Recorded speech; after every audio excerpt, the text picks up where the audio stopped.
Você já parou para pensar, analisar, imaginar, cogitar, saber ou afirmar qual é o maior erro que o ser humano pode cometer?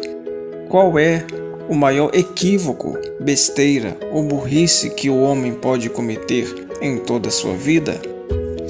Algumas pessoas podem pensar que o maior erro que o ser humano pode cometer é de não ter se casado com aquele bom moço ou boa moça, ou de não querer se arriscar a ter filhos, ou de não ter feito aquela prova do concurso depois de ter estudado bem todas as matérias, ou de não ter viajado com a família quando os pais ainda eram vivos, ou de não ter comprado o carro dos sonhos, mesmo tendo condições financeiras de comprar, ou de não ter tido habilidades, consciência ou mesmo sabedoria para investir o dinheiro que recebeu de uma herança e acabar não tendo mais nada, ou de simplesmente ter deixado de falar "eu te amo" antes de partir.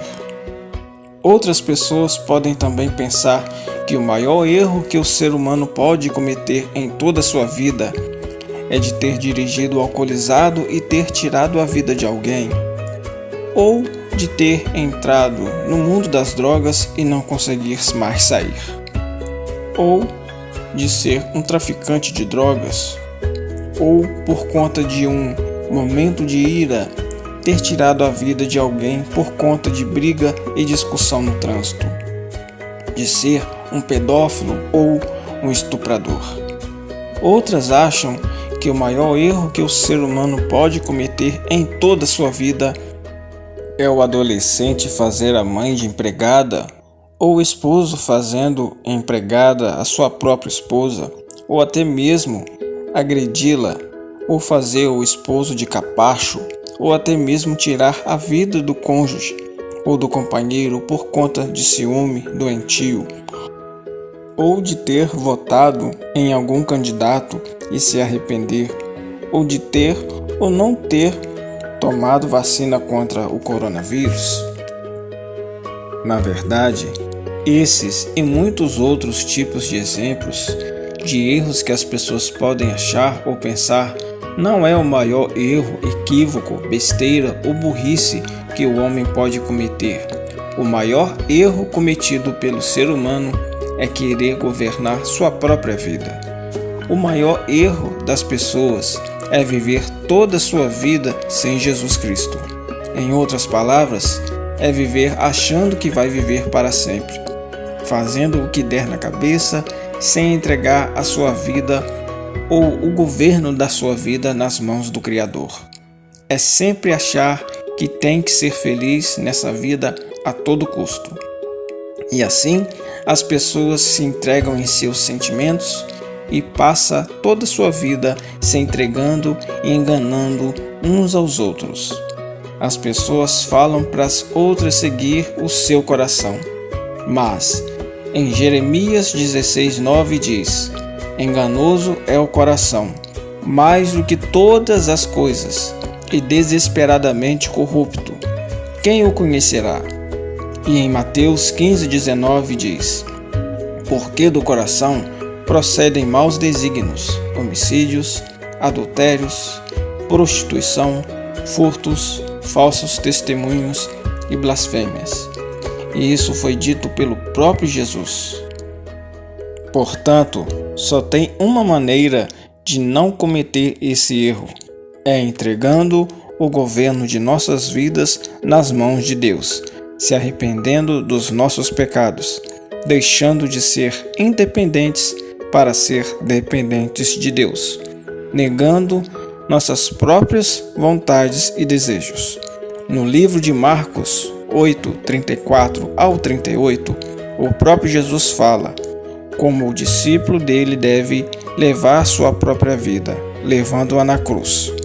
Então, convocando a multidão e juntamente os seus discípulos, disse-lhes: se alguém quer vir após mim, a si mesmo se negue, tome a sua cruz e siga-me. Quem quiser, pois, salvar a sua vida, perdê-la-á. e quem perder a vida por causa de mim e do Evangelho salvá-la. Que aproveita ao homem ganhar o mundo inteiro e perder a sua alma? Que daria o homem em troca da sua alma? Porque qualquer que nesta geração adúltera e pecadora se envergonhar de mim e das minhas palavras, também o Filho do Homem se envergonhará dele quando vier na glória de seu Pai com os santos anjos. E com isso entendemos que nós não podemos viver nossa vida como se Jesus, como se o próprio Deus, como se o Espírito Santo não existisse. Jesus, ele sempre existiu e ele quer, ele deseja que nós possamos abrir, o ser humano possa abrir o seu coração e deixe ele entrar para fazer a transformação necessária, porque nessa vida tudo passa. As corrupções, os desejos carnais, a ambição, o egoísmo.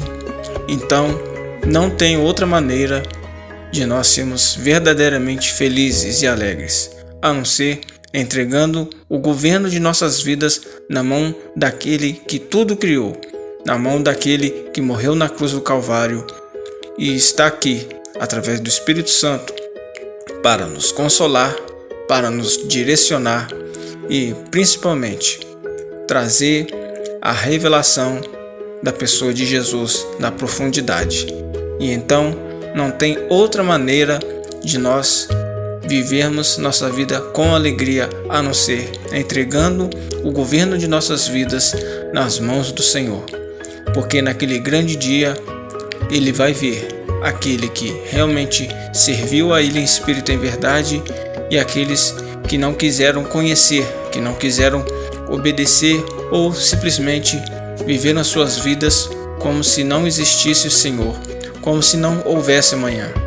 Então, o único jeito de nós herdarmos a vida eterna é nós queremos conhecer aquele que é o autor e consumador da nossa fé, aquele que é criador dos céus e da terra.